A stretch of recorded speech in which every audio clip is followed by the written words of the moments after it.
કોળિયાક નિષ્કલંક મહાદેવના સાનિધ્યમાં ભાદરવી અમાસના મેળાનો શુભારંભ રાજ્ય કક્ષાના મત્સ્યોદ્યોગ અને પશુપાલન મંત્રી શ્રી પુરુષોત્તમભાઈ સોલંકીએ કોળિયાક નિષ્કલંક મહાદેવના દર્શન કરીને ધન્યતા અનુભવી। ભાદરવી અમાસના પવિત્ર સ્નાન માટે ભાવિકોમાં અનેરો આનંદ। મેળામાં જિલ્લાના વિવિધ વિભાગોના અધિકારીઓને સોંપાયેલા ફરજો પર તૈનાત। તારીખ 22 અને 23ના રોજ ભાવનગર જિલ્લાના કોળિયાક ગામ ખાતે નિષ્કલંક મહાદેવના સાનિધ્યમાં ભાદરવી અમાસનો મેળો યોજાઈ રહ્યો છે, ત્યારે ભાવિકોમાં અનેરો ઉત્સાહ જોવા મળી રહ્યો છે।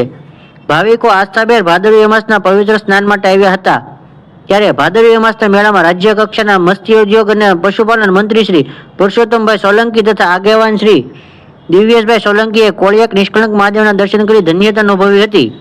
મંત્રીશ્રીએ ભક્તોને પ્રસાદી વિતરણ કરી હતી। ભાવનગર જિલ્લાના નિષ્કલંક મહાદેવ ખાતે ભાદરવી અમાસના મેળામાં મંત્રી શ્રી પુરુષોત્તમભાઈ સોલંકી દ્વારા 1 લાખથી વધુ ભક્તોને પ્રસાદ વિતરણ કરવામાં આવ્યું હતું। જિલ્લા વહીવટીતંત્ર અને પોલીસ વિભાગ દ્વારા પણ ફરજ પર મુકાયેલા તમામ અધિકારીઓ અને કર્મચારીઓ 24 કલાક મેળા દરમિયાન ફરજ બજાવી હતી। આરોગ્ય વિભાગ, પોલીસ વિભાગ, ફાયર વિભાગ, પીજીવીસીએલ, પાણી પુરવઠા વિભાગ સહિતના વિભાગો સોંપાયેલ ફરજો પર તૈનાત રહ્યા હતા। ભાવિકો આનંદ અને ઉત્સાહભેર મેળામાં આવ્યા હતા। મેળામાં જતા અનેક સ્થળોએ સામાજિક સંસ્થાઓ દ્વારા ચા, પાણી અને નાસ્તાની તેમજ ઉતારની વ્યવસ્થા પણ કરવામાં આવી હતી।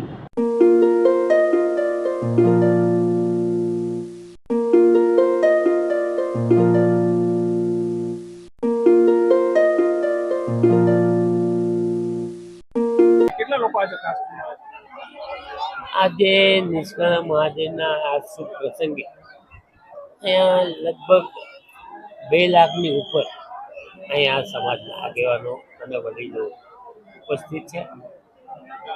ક્યાંથી આવે છે લોકો? આખા ગુજરાતમાંથી અને સમગ્ર આખા ભાવનગર જિલ્લાના તમામ આગેવાનો અહીંયા ઉપસ્થિત છે। આનો મહિમા શું છે ખાસ તો?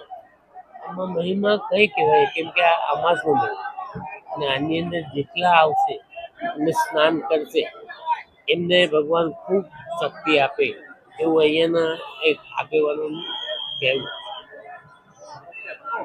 છે। Thank you.